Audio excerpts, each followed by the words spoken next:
Welcome to Nightchild Talks Prince, uncut and unscripted.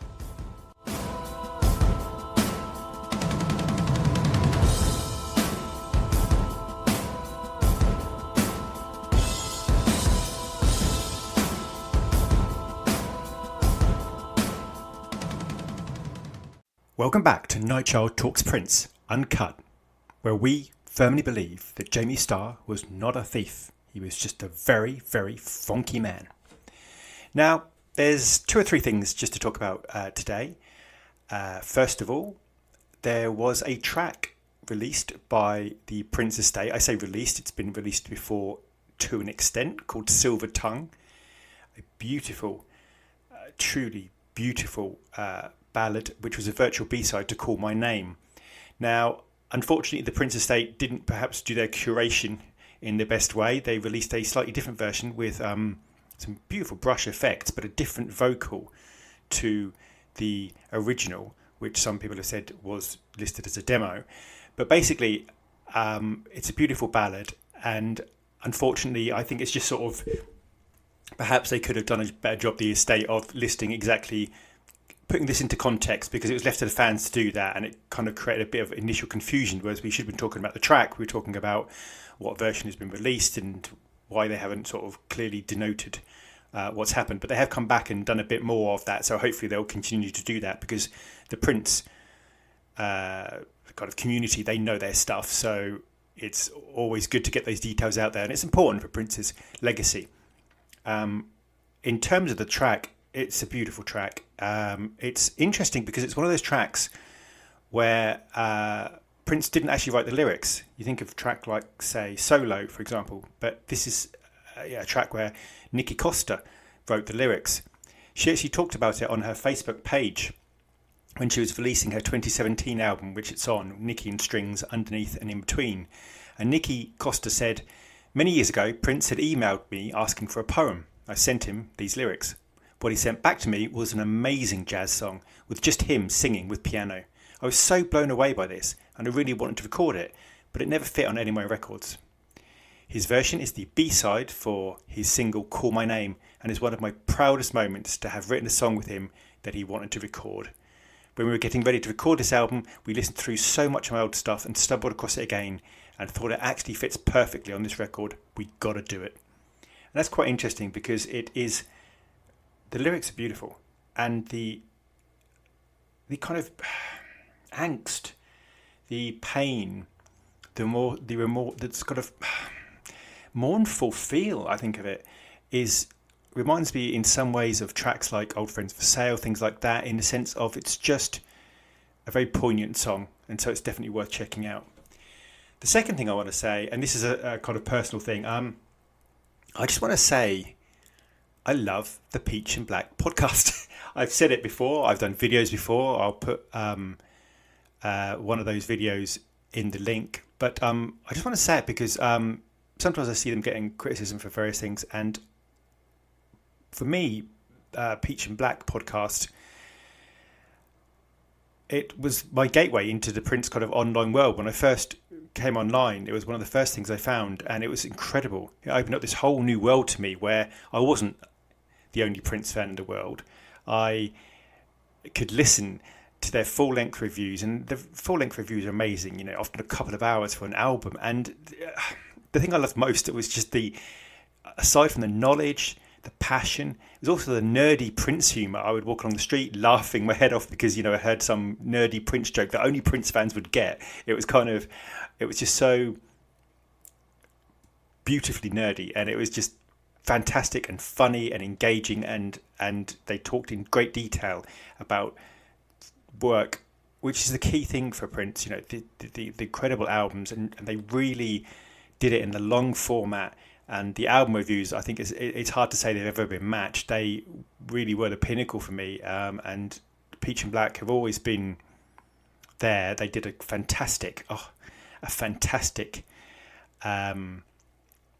podcast for the Sign of the Times special Turbine release, where they talked along to the music video, and it's just incredible. And there's so much of their stuff on their YouTube channel. Again, I'll put a link in the podcast notes. Just I'm just such big fans of these guys. They know their stuff. They're funny, and it's just something that I listen to for hours and hours and hours, and it just really warmed my heart that someone really produced something I just really wanted to hear, something that I just absolutely loved. I really thought that, you know, they should put their podcast with every re-release of a Prince album. I think the estate, it would be brilliant if they did that. I just absolutely love it. I think they did it out of incredible passion, and there's a great back catalogue on their YouTube channel. And I just want to say thank you to Peach and Black, because without them, you know, my experience would be markedly different, and I owe them, you know, a huge debt. Finally, I say finally, there's two other quick things. There is a new book out soon in America. I'm quite jealous because lots of people in America have got this book. But in the UK, I think it doesn't come out till about the 20th of June. This is Prince and Purple Rain, 40 Years, by the amazing Andrea Swennson. And Andrea Swennson, she did an interview recently with Chris Johnson of the Purple Nights podcast, and that's definitely worth checking out. It's incredible. He gets these guests on there, and just check it out. That's really what I want to say. But it's a book about, obviously, Purple Rain, the album and the film. It has a foreword by Maya Rudolph, and it's incredible. It talks about his early career as well, and the 5 albums that preceded Purple Rain. Talks about the revolution. Talks about each track. Talks about the film and the sound. You know, the kind of the wider soundtrack, the awards, the reception, and it talks about Prince's legacy post Purple Rain. And that's out in the UK, as I said, on the 20th of June. Some places are actually, I have seen the price fall a little bit. So the hardback cover, certainly at some places you can see now, is about £26, which nowadays is pretty good. It's interesting because obviously this is Purple Rain year, and we're expecting a big announcement. So it's perfectly timed, and it's definitely going to be one of those books that's going to be one of the big Prince books of the year. Now, very finally, 6 weeks. We are 6 weeks away from the celebration, so just want to shout that out to people. There are, according to the website, still tickets available, so that's interesting. I think that you know, it's quite possible that maybe we'll get a hint of announcement or something about what's going to happen this year. We assume it's going to be some big Purple Rain Deluxe, but we haven't really heard officially. There have been very, very strong indications, but certainly you would expect something to come through at the celebration. I think it's also there's going to be some appearances. The Revolution, they're going to be there. Morris Day, New Power Generation. You know, there's going to be, and there's a VIP boat cruise on Lake Minnetonka. There's a whole kind of thing. So check out the website for that. It's going to be really interesting to see what happens. It's one of those things where it's difficult for the estate because you're going to get a certain amount of people who go every year, and that's fantastic. But you've also got to attract people who have never been.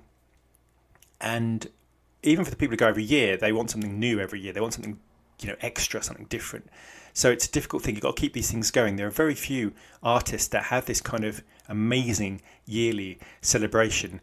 And it's tricky because also it's not with the greatest respect in the world. If it was held, obviously, you know, it wouldn't be Prince if it wasn't at Paisley Park. I'm not suggesting that for 1 second, but I'm saying if it was held, you know, if it was somewhere like New York or London where people were going for other things, it might be easier. But Minneapolis, as Prince said, you know, it's the cold keeps the bad people out. It's kind of relatively remote, and it's something that is part of what shaped Prince and made him who he was. I always think of him toiling away those late nights in the kind of snow around Paisley Park and him just working on his next amazing track.